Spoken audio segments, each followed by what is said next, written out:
The Crime Cafe, your podcasting source of great crime, suspense, and thriller writing.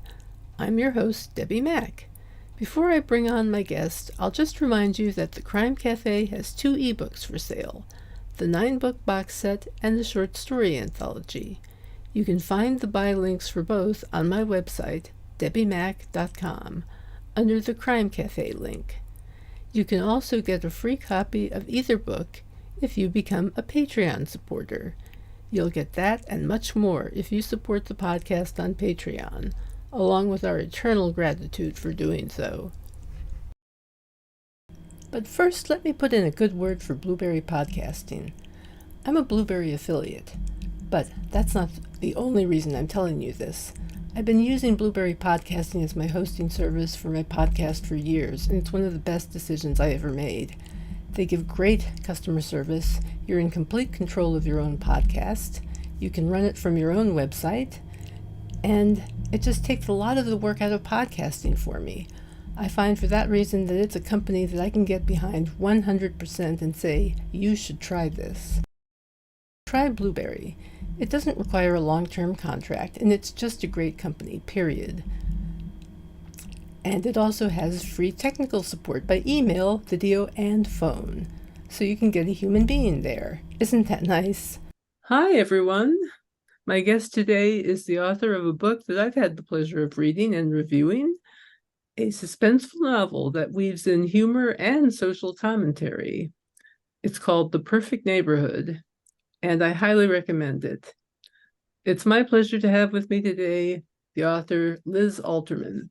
Hi, Liz. How are you doing today? I'm good, Debbie. Thank you so much for having me and for reading the book as well. Oh, I loved it, and I'm glad you're on. I'm so glad you're here with us. Thank What you. what inspired you to write the novel? Oh, thanks for asking. It's funny. I love to read thrillers and mysteries, and I guess one day I woke up from a dream with the idea for the plot, sort of the beginning and the ending, but I didn't really have the middle. And I mentioned the idea to my husband, and the story involves a little boy who goes missing on his walk home from kindergarten. And when I told my husband, I just had this really vivid dream, he was saying, "Oh, I wouldn't write it. There are so many kidnapping stories. Just try to come up with another idea." So I tried for about 6 months. And as I was kind of doing the dishes or gardening or something, these characters were speaking to me, and the plot was kind of revealing itself and coming alive. And after giving it 6 months with no other ideas, I thought, okay, I'm going to sit down and try it. And my kids, I have 3 boys, and my oldest will joke, why would you write about a missing child? That's so disturbing. Can't you write something light? But I said, as a parent, I think that's to me, that's so much more frightening than, let's say, like a zombie story, or the thought of something happening to my kids is probably the most frightening thing I can imagine. Wow. It's funny because I've been reading so many books about either missing children, kidnapped children. What was the other one I was thinking of? At-risk kids. Sure. It's like there's this huge subgenre of kid-related anxieties coming out in writing. What are your thoughts on that? Do you see that as well? I do. I think we see that a lot. I think it almost goes in cycles, where I think we see a lot of that, or we also see sort of a lot of women in peril, women in bad relationships, or women at risk, other things like that. But now that you say that, and especially as I've seen other titles come out, I will say, okay, I think my husband may have been on to something. There is a lot in that field already. That doesn't hurt any, actually. And in a sense, it almost helps because you're part of a wave of something.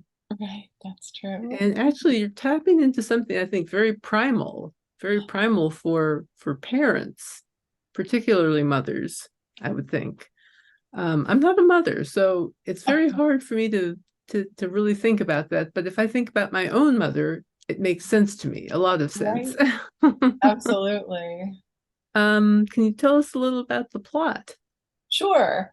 So the book starts off, and it begins with a lot of gossipy voices of neighbors who are speculating about this younger woman in this upscale neighborhood who decides to leave her husband in the middle of the night. And the person who spies her leaving is he's a young man who's returned from a tour of duty in Afghanistan. And so people feel that maybe he's come back a little different. He's not quite the guy that he was, and he's kind of has taken it upon himself to patrol the neighborhood. And so they think maybe he's almost inventing more of a story than there is, but he's the one who first spots her leaving.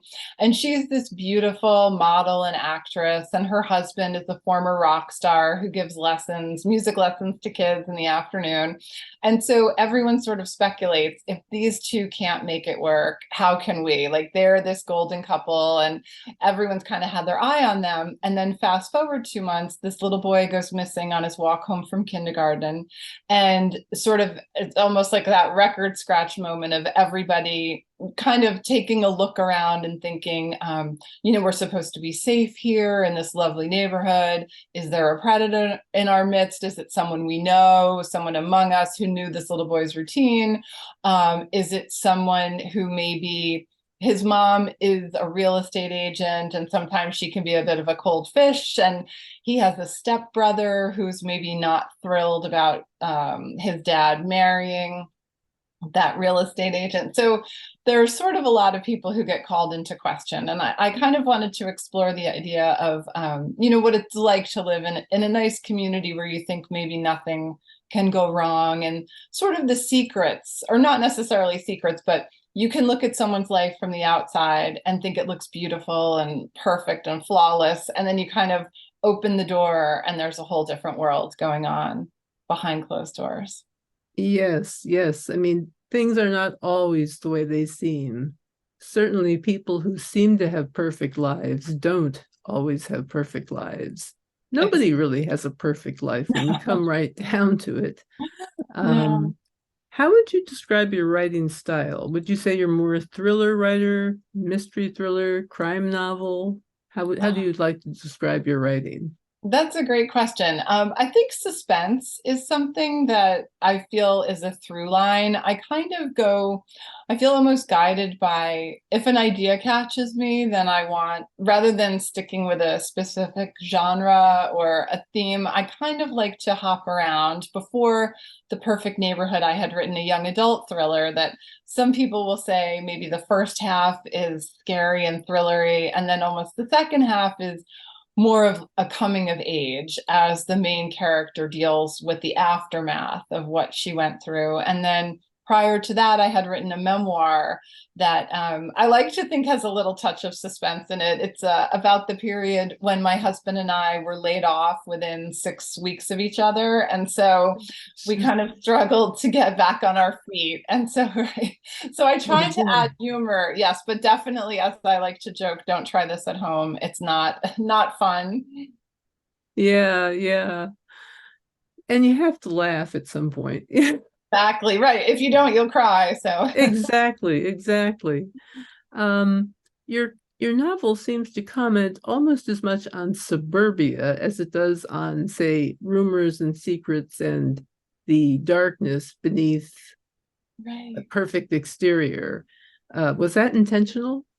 It was a little bit, because I've lived always in suburbs. I'm in New Jersey, and it's funny. I guess I've lived in a few different suburbs, and I've worked in a few different suburbs, and different people that I've stayed in touch with will say, oh, you based this on Princeton, or you based it on Westfield, or you based it on Chatham. And I really think of it's a fictional town, but it's sort of an amalgamation of all of those places. And I think, as lovely as a certain place may be, also I used to cover local politics and local boards of ed for different online and local newspapers. And it's, again, you kind of scratch the surface and you can definitely see kind of the underbelly of areas, and that even the most beautiful place can have its darkness. True that. How much research do you do when you're working on a novel? Oh, well, with this one, I really wanted to try to get it accurate in terms of, let's say your child is missing and the police arrive. What are some of the first things that they do? So that was something I really wanted to kind of dig into. So I did a lot of research there and just saw what are the kind of the first questions that they ask. A lot of times, I didn't realize this, but they might think your child is hiding somewhere in your home. That let's look close, or let's check with the neighbors first before we really, panic. And I'm sure in their experience, they probably bump into parents who think the worst, and then it turns out their child is in a neighbor's basement, playing, or just in a backyard of a new child or something, or went home with a friend. I know one time one of my own kids, we got a call, a little boy was missing, and it was just that he decided to get off at a new bus stop that day, that he just felt like taking a longer walk on a nice afternoon, but his mom didn't know, and so she knew who else was on the route, and my son was on it, and she called and she was panicked, and then I could ask my son, and he said, oh yeah, he felt like taking a longer walk home, so he's trying to pick new stops. And I said, his poor mother is going to have a heart attack because she was expecting him. So yeah, I think you just so I tried to do some research into that to be as accurate as I can. Do you have contacts with the police that you talk to about this? I've done a lot of internet research, and then a friend of mine recommended a Facebook group called Cops and Writers. And that's one that I think is, even if you don't ask a question, if you just kind of want to join it and scroll and browse and see what other people ask, but they seem very open to answering any questions, any sort of law enforcement related questions. So I really appreciate that. That's really cool. That's a great resource. Thank you. I never even knew about that. Yes, my friend knows. She seems to know all of she writes thrillers as well, and she knows all of those secret. Cool. What kind of writing schedule do you keep? Oh, that I have to say, I've been a little not as disciplined as I should be lately, but I try to write mostly in the morning. I think that's when I'm freshest. And so I try maybe from about 8 until noon, but definitely I get distracted. And I had even gone to the extent of paying for that Freedom app. I don't know if you've seen that, where you can block your internet for you can customize the period of time. And so I would do it in 45-minute increments. And then this lovely green screen comes on, and it will say, like, go, do, be free, or, some positive message that should reinforce it. But even then, I'm still very guilty of, as soon as I can't complete a sentence, or I don't know what's going to happen next, I will go and scroll through social media, or email a friend, or think of something I need to order, or make a list of things I should do. So definitely not, I have to get better. That's kind of one of my New Year's resolutions. Aha, very good. What keeps you motivated to write? Oh, I always joke that I'm never going to be a good housekeeper. So I feel like this is it's kind of, and I have to say, I'm not 5. right. Yes. I wish I had other hobbies or talents, but I'm definitely not an athlete. Even when I've tried to experiment with piano, it's almost like I can see where the keys or the notes should be, and I look away, and my mind goes blank again. So I feel almost like writing it, there are definitely difficult times, but I feel like slipping into another world is such a wonderful escape and a lot of fun. I also love to cook and bake, and I feel like writing is almost like that, where you're putting something together, and depending on the ingredients, you can either, come up with a winner, or you can come up with something you have to throw in the garbage and start over. So yeah, make sure to add some yeast to it to leaven it. Exactly, right. Blow things up just a little bit. Make it exciting. Some spice. Exactly. Spice. Lots of spice. Let's see. What authors have you found most inspiring? Oh, that's a great question too. I kind of read across all genres, and I was actually just listening to your podcast with Matt Whitten, and I love him. I read Killer Story and The Necklace, and I just love hearing about his journey of how, he started off as a playwright and he did not, he's kind of, I think what I find so admirable, not just in his ability to keep readers in suspense, but that he's followed his passion and that he hasn't given up. And so I really admire that. And then a book I have been recommending for a while is Meg Mason's Sorrow and Bliss. That's another one of my favorites because I think she takes what could be a hard subject about the main character has some struggles with her mental health, but she still adds a lot of heart and a lot of humor there. And I just really loved the interpersonal relationships in that novel. I always, that's kind of one of my go-to recommendations. Wow, that sounds intriguing. I'll have to check it I out. loved it. I'll add it to my growing TBR list. I know, right? We need more time in the day. Absolutely. I could sure use more time. You mentioned a couple of other books that you've written. Can you tell us a little about them? You narrated one of them. One of them's an audiobook, right? I did, yes. That was the memoir. And Oh, wow. right. So that was definitely a challenge because I feel, as I'm sure you know, as a writer, by the time you get it to that point, you have already read it about 4,000 times. So to read it one more time live is a challenge. But I feel very fortunate that Audible had purchased it, and then it's going to come out in print next June. So it currently exists as audio only. But so that, as I mentioned, follows the period that came after my husband and I lost our jobs, and we were both in media. And I guess what the book really focuses on is how unemployment can impact sort of your self-esteem, just your identity. And also, I was panicked in the wake of it, where I wanted us to just get back to work as soon as possible. And my husband, who'd been in the same job for 18 years, sort of was looking at it as like a brief vacation, and he was in no rush to get back to work. And that was, I was kind of like, who's gonna keep paying this mortgage? So that it kind of, I guess, explores just how we reacted to it and what happens. And then also, I do think I sort of mistakenly thought that, okay, if I apply for a job, or if I apply for enough jobs, surely one will come my way. And that was just not happening at all. And so that was really discouraging too.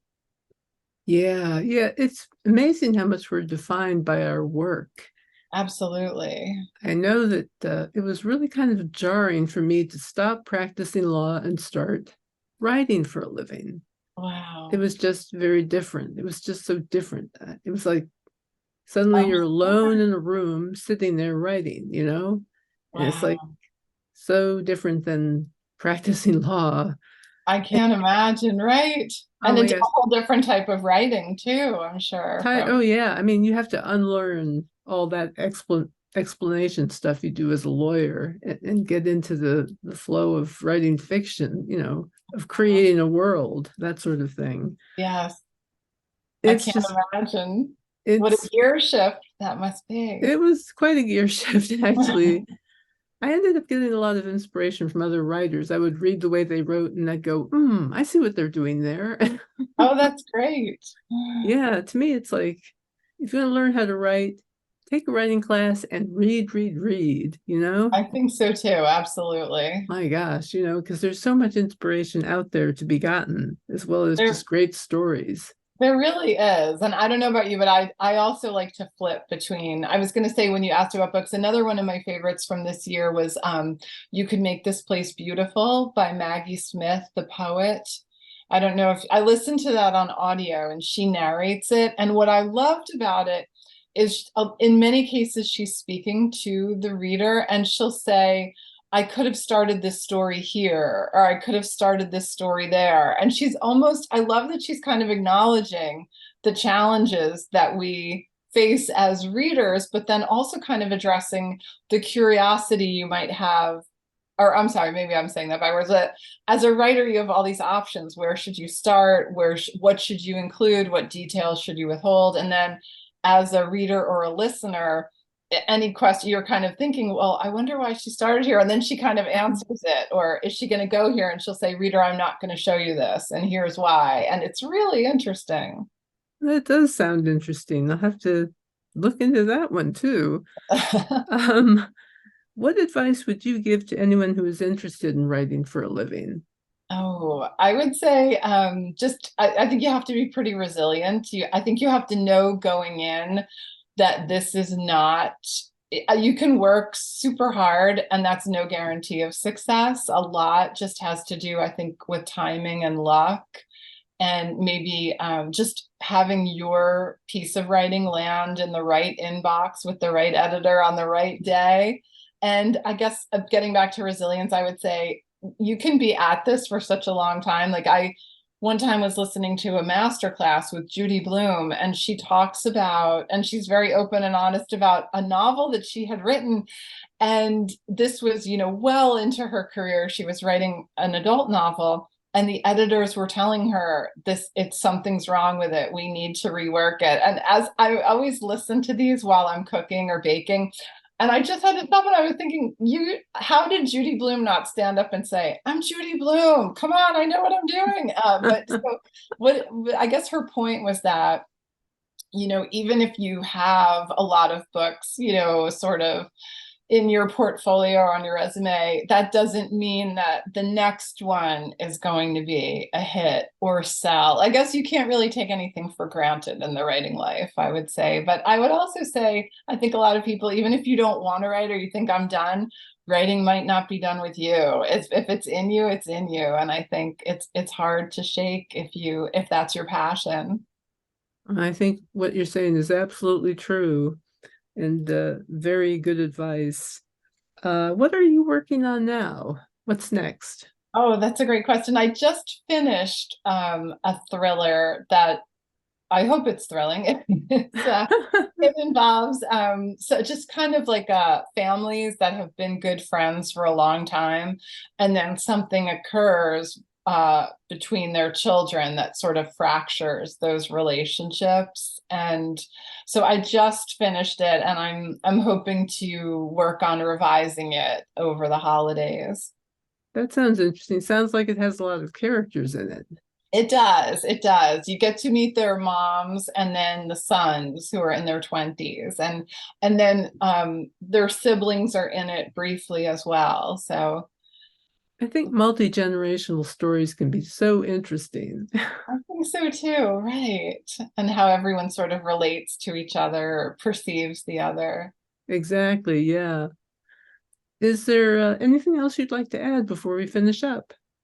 Oh no, I'm just so grateful for the chance to speak with you. But I would love to offer a giveaway to your listeners of a signed copy of The Perfect Neighborhood. If anyone is interested in entering, maybe they could subscribe to my newsletter, which is on Substack, just under my name, Liz Alterman. And then maybe by the end of the month, I would be happy to draw a winner and mail out a hardcover copy.